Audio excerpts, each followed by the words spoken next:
kita sampai kepada firman Tuhan. Beberapa minggu ini kita berbicara tentang kasih Tuhan. Kasih Tuhan yang sudah dicurahkan ke dalam hati kita, saudaraku. Saudara, kita melihat kalau kita mengasihi, saudaraku, kita juga mengampuni. Sebab kasih itu mengampuni. Salah satu contohnya yang telah kita lihat yaitu Yusuf dalam perjanjian lama.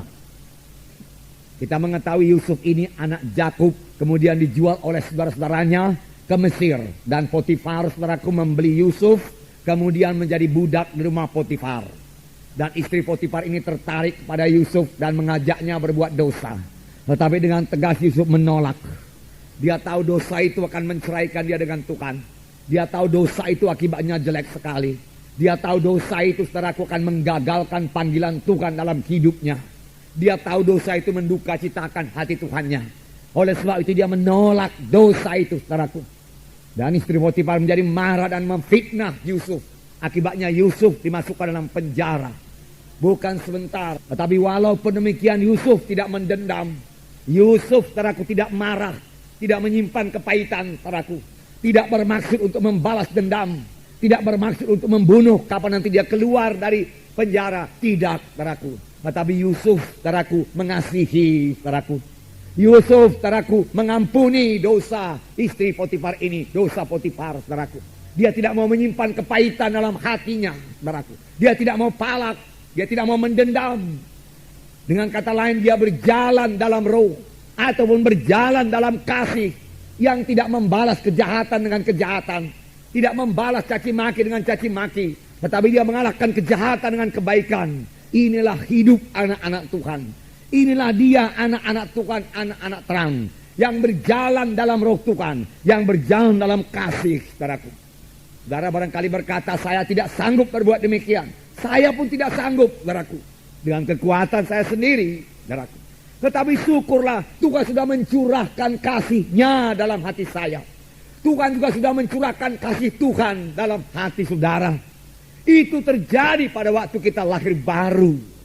Tuhan bukan hanya memberikan keampunan dosa kepada kita, bukan hanya memberikan kuasa dalam nama Yesus, itu memang menjadi milik kita, tetapi Tuhan juga memberikan kasih-Nya dalam hati kita, saudaraku.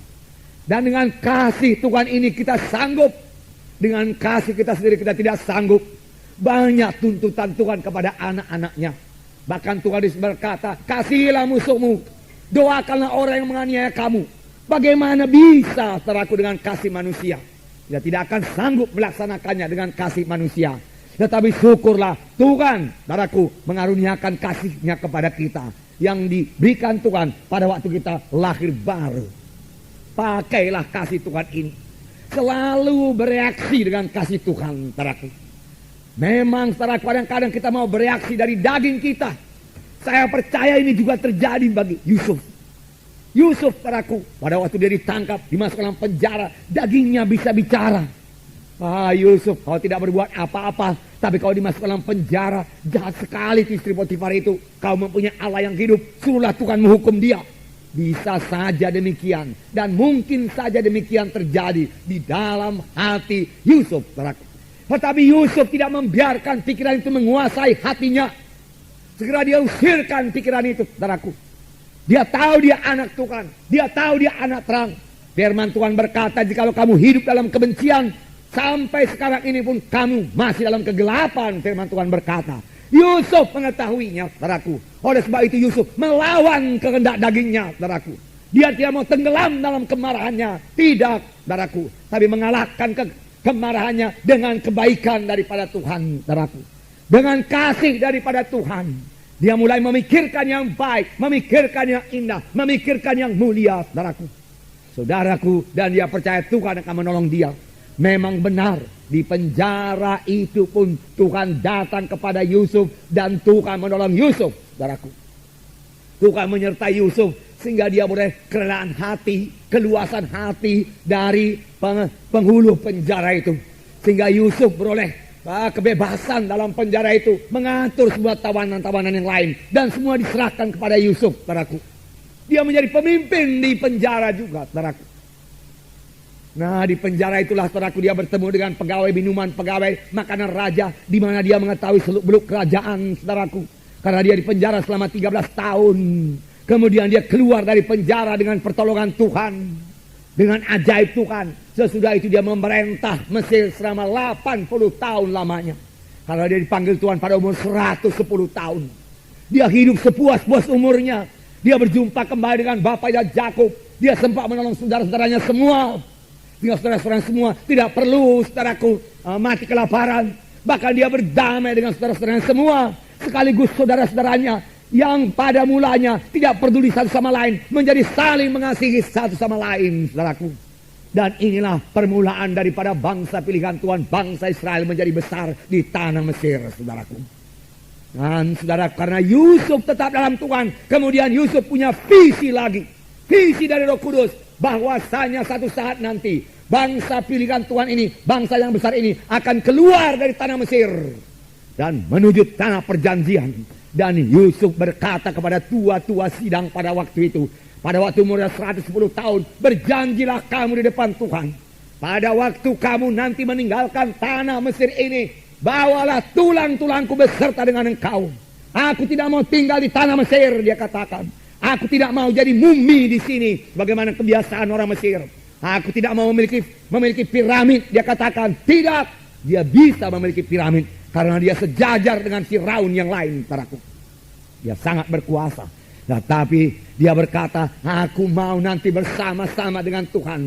Tuhan akan memimpin kita keluar dari tanah Mesir ini ke tanah perjanjian. Aku mau berjalan bersama-sama dengan Tuhan. Aku mau melihat Tuhan, dia katakan. Aku mau melihat kuasa Tuhan. Aku mau masuk tanah perjanjian. Dan itu terjadi, saudaraku, puji Tuhan. Inilah terjadi bagi orang yang berjalan dalam Roh Tuhan, yang berjalan dalam kasih, yang selalu mengampuni, yang tidak membalas kejahatan dengan kejahatan, tetapi dengan kebaikan. Hatinya selalu terang dan dia mewarisi tanah Kanaan. Dia masuk ke tanah perjanjian. Puji Tuhan, saudaraku. Itu kasih yang mengampuni, saudaraku. Selalu mengampuni. Selalu kita sadar kita harus selalu mengampuni, saudaraku, selalu mengampuni. Dari itu, saudaraku, mari berjalan dengan kasih. Minggu-minggu yang lewat juga kita melihat bagaimana Yesus berjalan dengan kasih. Dan selalu kita baca, hati Yesus tergerak oleh belas kasihan. Dan saudaraku, kita melihat, saudaraku, bagaimana Yesus melihat orang banyak yang dengan rindu, saudaraku, dengan haus mendengarkan berita firman Tuhan. Sehingga mereka mendengarkannya sampai hampir malam. Orang-orang banyak itu tidak peduli lagi soal makan. Dan murid-murid sudah siap sedia menyuruh murid-murid menurut orang banyak itu pulang. Tetapi Tuhan berkata, jangan suruh mereka pulang. Mereka sudah lapar. Berilah mereka makan. Yesus memandang kepada orang banyak dan hati Yesus tergerak oleh belas kasihan. Inilah hati Yesus. Inilah kasih Yesus. Dia tidak mau membiarkan mereka pulang dengan laparnya. Hatinya tergerak oleh belas kasihan. Karena hatinya tergerak oleh belas kasihan, doanya berkuasa, mujizat pun terjadi, saudaraku. Biarlah ini menjadi teladan bagi kita. Bahwasanya hati yang tergerak oleh belas kasihan itu digerakkan oleh kasih Allah. Dan karena digerakkan oleh kasih Allah, kuasa Tuhan ada di situ, saudaraku. Dan kita bisa berdoa dan mujizat Tuhan akan terjadi. Yesus mengambil 5 roti dan 2 ikan. Lalu memecah belahkannya, saudaraku. Lalu 5.000 orang makan semuanya, saudaraku. Sampai kenyang dan sisanya 12 bakul. Mujizat terjadi.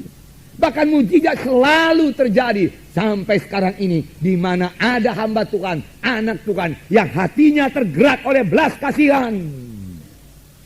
Karena iman bekerja oleh sebab kasih. Tidak cukup hanya mengetahui firman Tuhan saja. Tidak cukup hanya percaya kepada firman Tuhan. Bagus sekali percaya kepada firman Tuhan, saudaraku.